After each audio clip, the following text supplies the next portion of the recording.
In 1939, as Europe descended into the chaos of war, a quiet English estate known as Bletchley Park became the unlikely center of a battle fought with intellect rather than weapons.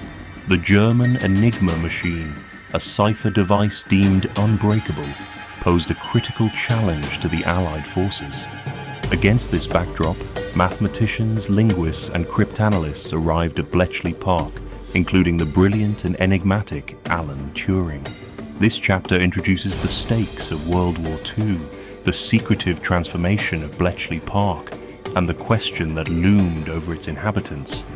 What secrets lay within the walls of Bletchley, and how would these brilliant minds change the course of history? Alan Turing arrived at Bletchley Park carrying little more than his notebooks and his unparalleled intellect.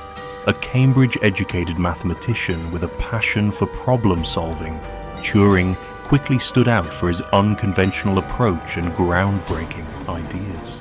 Despite initial skepticism from his colleagues, including notable figures like Gordon Welchman and Joan Clark, Turing proposed building a machine to automate the decryption of the complex Enigma cipher. This chapter delves into Turing's background, his early struggles at Bletchley, and the bold vision that would set him apart. The German Enigma machine, with its intricate system of rotors, plug boards, and daily key changes, was thought to be impenetrable. The Germans relied on it to encrypt their military communications, confident in its security.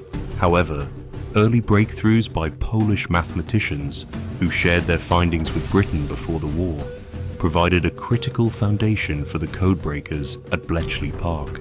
This chapter explores the mechanics of the Enigma machine, the German confidence in its unbreakability, and the monumental task facing the Bletchley team as they tackled a cipher that changed daily.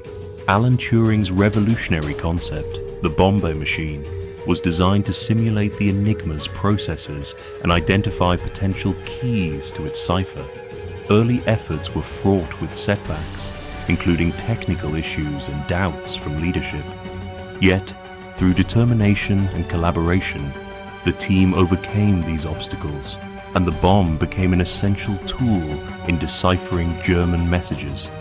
This chapter highlights the innovation behind the bomb, the teamwork required to build and operate it, and its pivotal role in the code-breaking effort. Bletchley Park was a microcosm of intense effort and secrecy.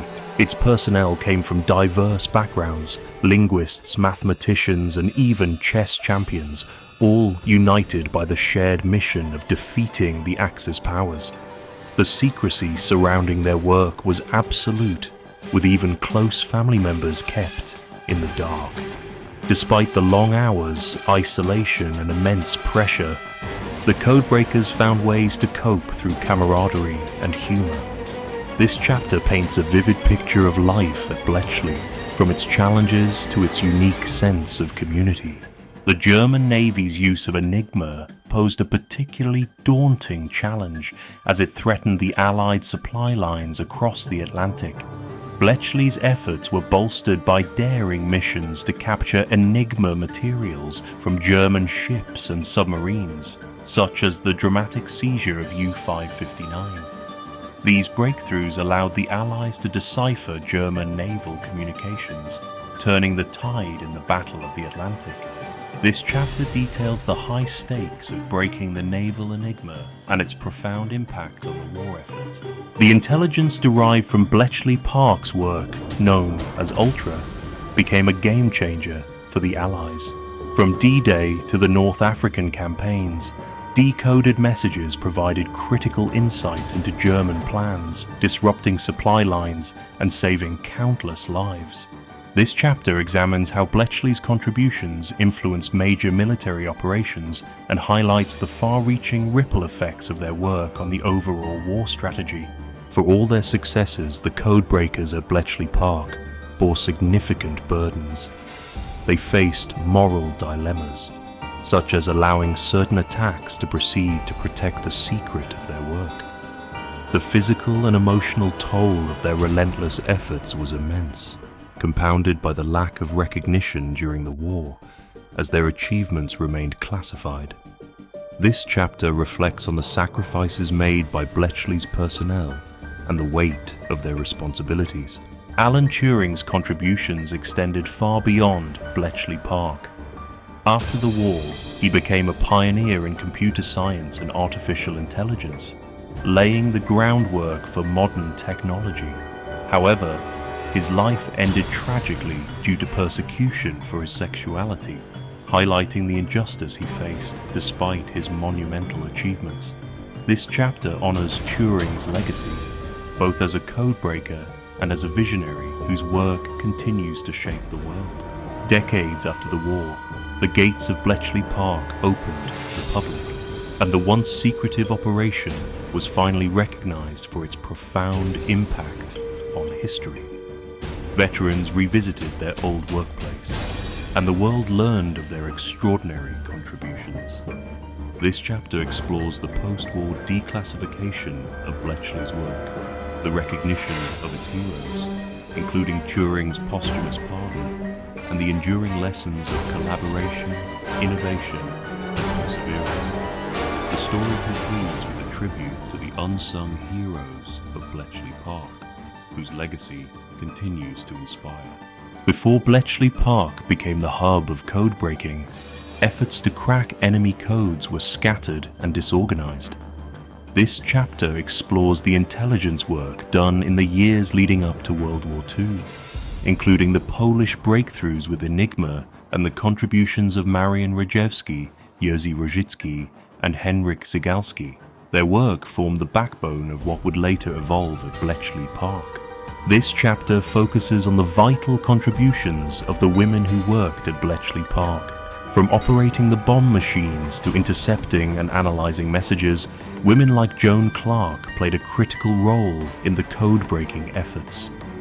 The chapter highlights their challenges, achievements, and the often overlooked significance of their work. Code-breaking alone wasn't enough to win the intelligence war.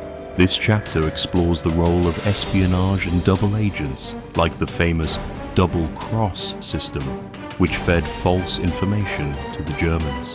It also delves into how decrypted Enigma messages were cross-referenced with intelligence from human sources to provide a clearer picture of enemy plans.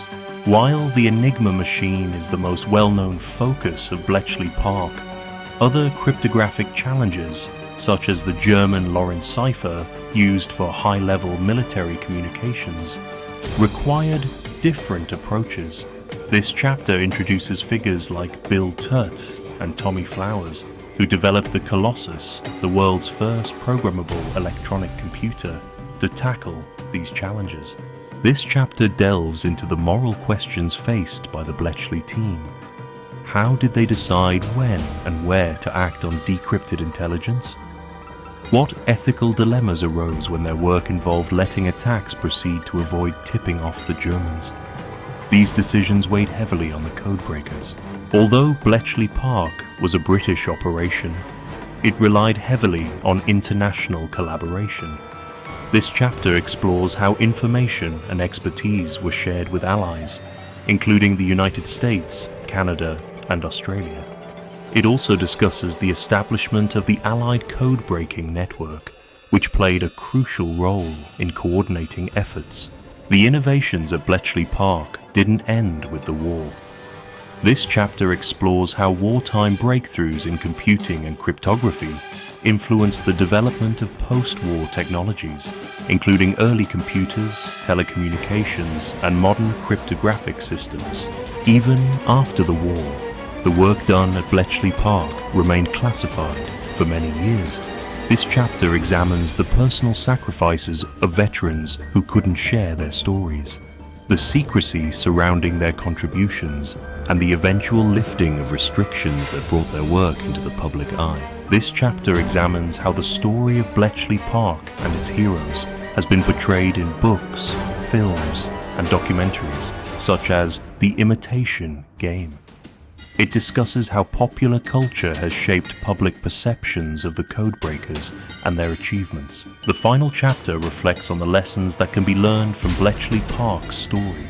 It explores how collaboration, innovation, and diversity of thought helped overcome seemingly insurmountable challenges and draws parallels to modern issues in cybersecurity, artificial intelligence, and global cooperation.